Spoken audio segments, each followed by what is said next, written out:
हमारे मन में एक तस्वीर खिंची हुई है, प्रेमी प्रेमिका, रोमियो जूलियट और लैला मजनू।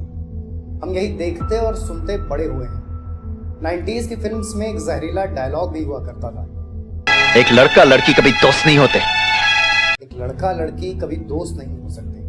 तो क्या हो सकते हैं, उस पर फिर कभी बात करेंगे। ये लड़के लड़की वाली बात गुजरे जमाने की हो चुकी है। अब सिल्वर स्क्रीन पर नजर आने वाले जोड़े लड़के लड़के होते हैं, लड़की लड़की भी हो सकती है।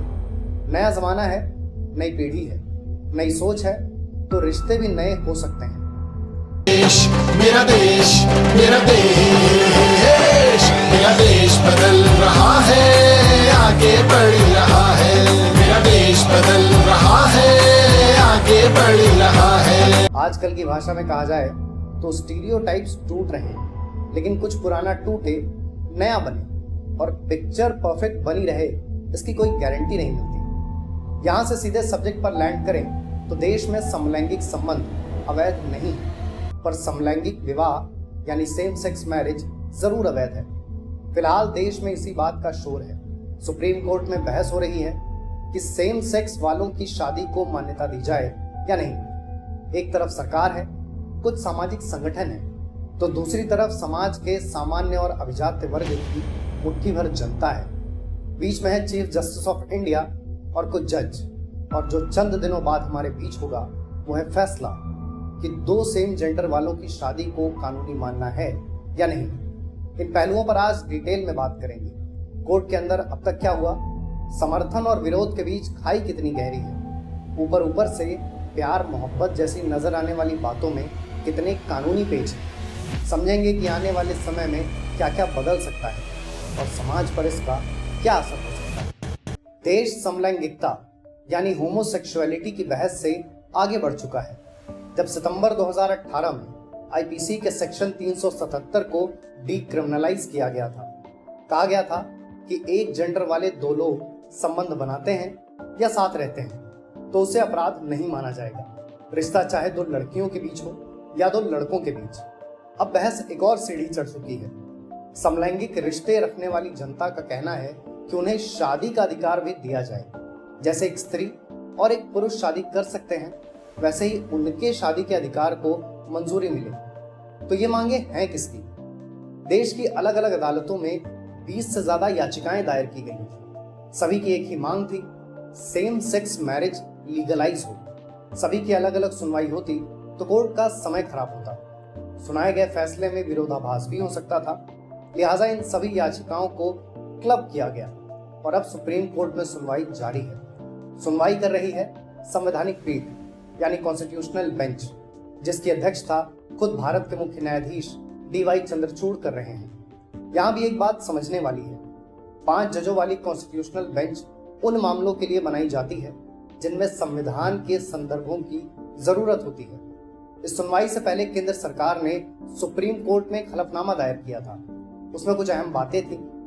सरकार ने हलफनामे में कहा था ये पॉलिसी मेकिंग से जुड़ा मुद्दा है, लिहाजा संसद को इस पर कार्रवाई करनी चाहिए, सुप्रीम कोर्ट को नहीं। ऐसा नहीं है कि आजादी से पहले लोग समलैंगिकता के बारे में जानते नहीं थे, फिर भी उन्होंने इसे एड्रेस नहीं किया। इस प्रक्रिया पर कोई कानून बनाना होता तो पुराने लोगों ने इसका जिक्र जरूर किया होता। दूसरी बात, भारतीय परिवार के कॉन्सेप्ट में एक बायोलॉजिकल मैन होता है और एक बायोलॉजिकल वुमन, पर सेम सेक्स मैरिज में ऐसा कुछ नहीं होता। लिहाजा ये भारतीय परिवार के कॉन्सेप्ट के विरुद्ध है। शादी केवल ऑपोजिट सेक्स के लोगों का मिलन नहीं है, बल्कि सामाजिक, सांस्कृतिक और कानूनी मिलन भी है। तीसरी बात, संविधान के तहत आने वाले 2 कानूनों में शादी की परिभाषा बेहद साफ है। हिंदू मैरिज एक्ट में शादी को संस्कार माना गया है और मुस्लिम पर्सनल लॉ के मुताबिक शादी एक अनुबंध यानी कॉन्ट्रैक्ट है। ये एक स्त्री और पुरुष के बीच ही हो सकता है। सेम सेक्स वालों के बीच शादी हुई तो कौन पति होगा और कौन पत्नी, और फिर तलाक, विरासत और परिवार का भरण पोषण जैसे मुद्दे जटिल हो जाएंगे। चौथी बात, धारा 377 को खत्म करने का ये मतलब नहीं है कि LGBT कम्युनिटी शादी का अधिकार मांगने लगी। कुल मिलाकर सरकार ने सुप्रीम कोर्ट से ये पूछने का प्रयास किया है कि उन्हें अंदाजा भी है कि वो क्या कर रहे हैं, इससे कितने बदलाव होंगे पर्सनल लॉस का स्टेटस क्या होगा?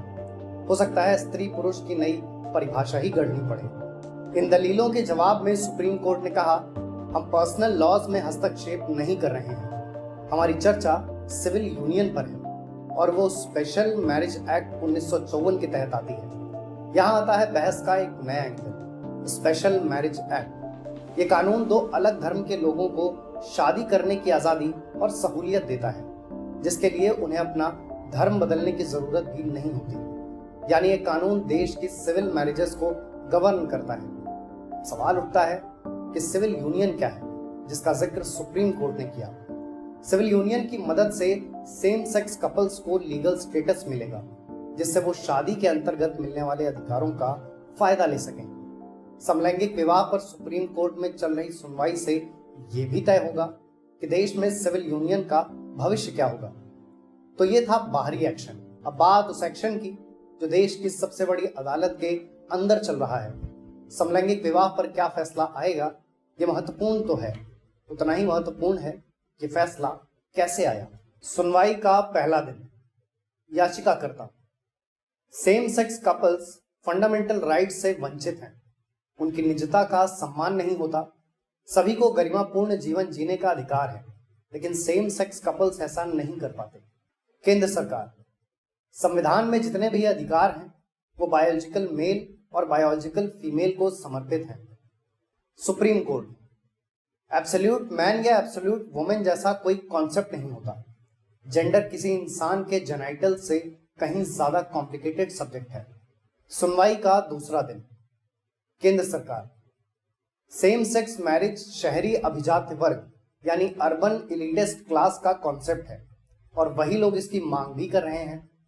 सुप्रीम कोर्ट, सरकार के पास ऐसा कोई डेटा नहीं है जिससे यह साबित किया जा सके कि सेम सेक्स मैरिज शहरी लोगों का कॉन्सेप्ट है और किसी इंसान के इंटरनल कैरेक्टरिस्टिक्स को एलिटिस्ट नहीं कहा जा सकता। सुनवाई का तीसरा दिन।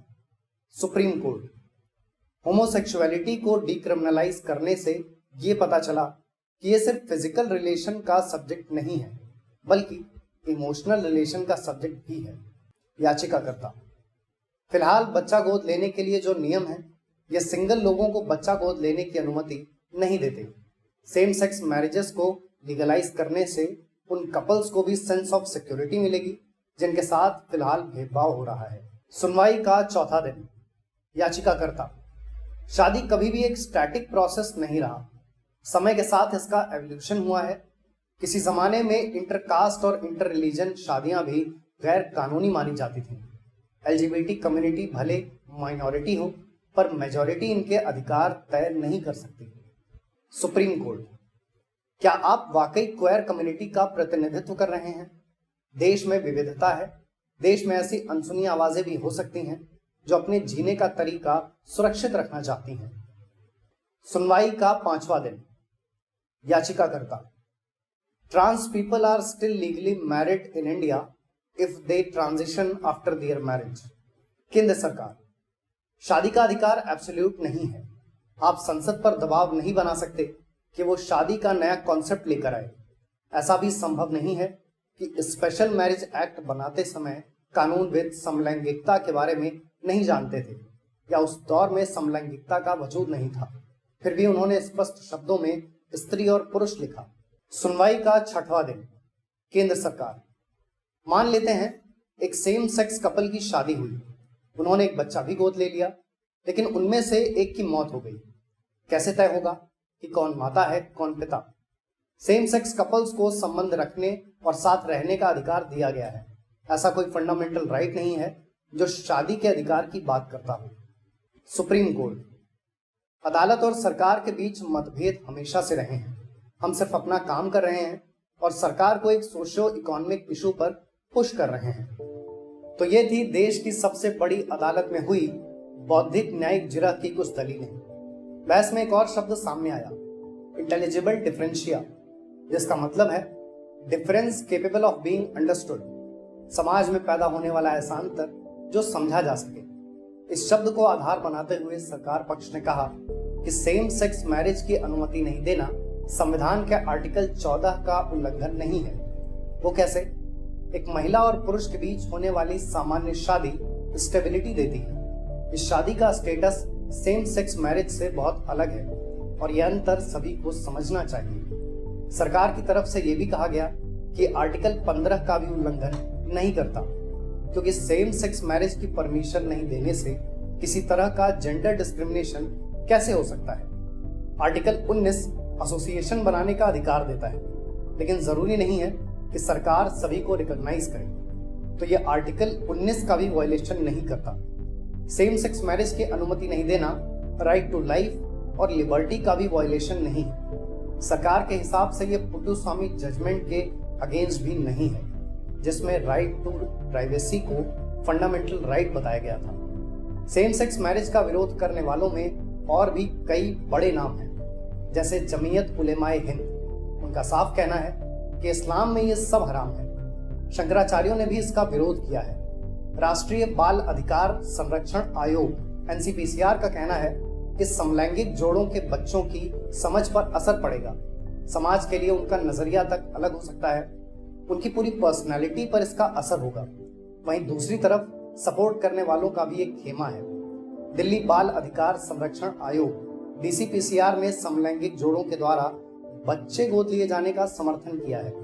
इंडियन साइकेट्रिक सोसाइटी ने एक स्टेटमेंट जारी किया था, जिसमें उन्होंने अलग अलग देशों के 23 बच्चों पर स्टडी की थी जिन्हें सेम सेक्स कपल्स ने पाला पोसा था। वो सभी बच्चे सामान्य थे और ऐसा भी नहीं लगा कि सेम सेक्स कपल्स बच्चे नहीं पाल सकते। फर्ज कीजिए कि एक लड़का कहे कि उसे दूसरे लड़के से शादी करनी है। एक बार लोगों को हंसी आ ही जाती है। लोग कितने भी प्रोग्रेसिव या संभ्रांत बन जाएं, इस मुद्दे पर सवाल होता है तो एक शर्म भरी मुस्कान के बोझ तले तभी जाते हैं। कहने का मतलब हम नहीं हंसते, ये हंसते हैं। Really? मैं? तू मेरी बात कर रही है? पागल देखा तूने मुझे? खुद को देखा? खुद को देखा तूने? ओह डूड, मैं यहाँ, तू कहाँ? क्या बात कर रही है?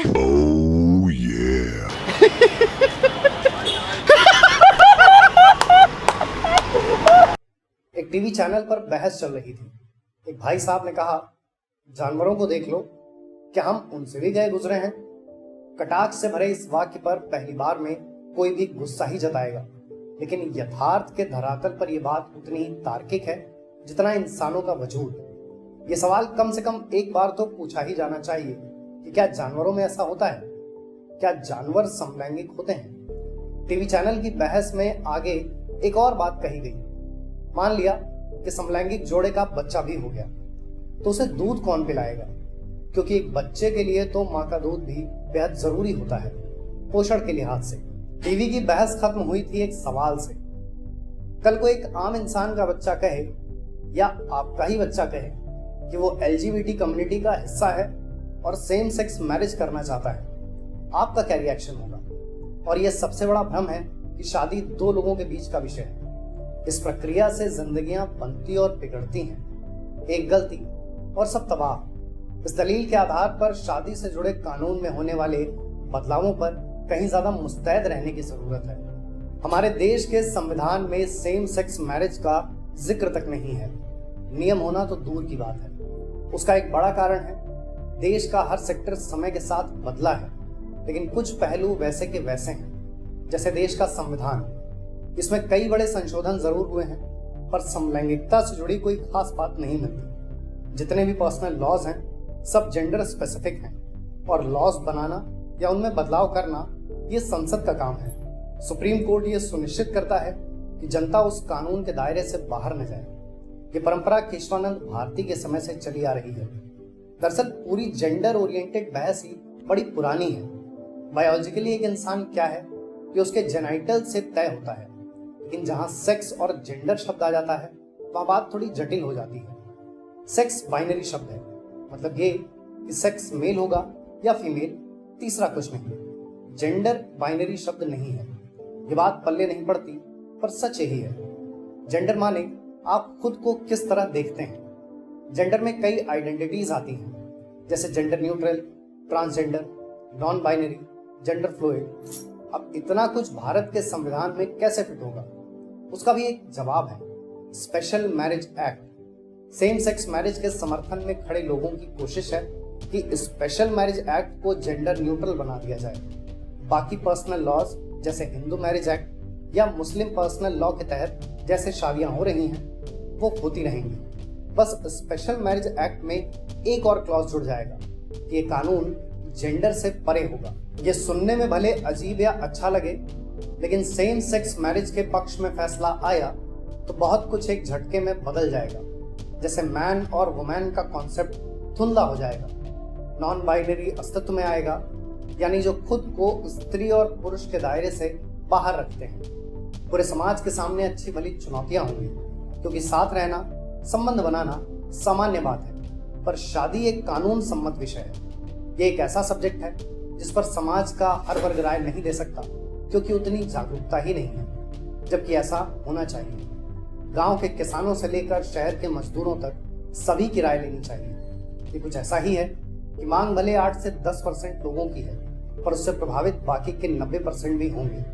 दुनिया के 30 से 35 देशों में सेम सेक्स मैरिज को कानूनी दर्जा मिला है, जिस पर सभी का ध्यान है, लेकिन उन 160 देशों पर शायद ही कोई बात करता नजर आए जहां इसे मान्यता नहीं मिली है। वैसे भी हम 3rd और 2nd वर्ल्ड कंट्री के बीच खड़े हैं, यानी अभी भी हमारी आवश्यकताएं और समस्याएं बिजली, पानी, सड़क है। बेशक डिप्रेशन और मेंटल हेल्थ भी हमारे लिए इशू है, पर हमारी प्राथमिकता बिजली, पानी, सड़क ही है। सेम सेक्स मैरिज लीगलाइज हो भी जाती है तो कुछ लोगों की मेंटल हेल्थ का हल निकल भी आएगा, पर समाज के ऊपर इसका दूरगामी असर होगा।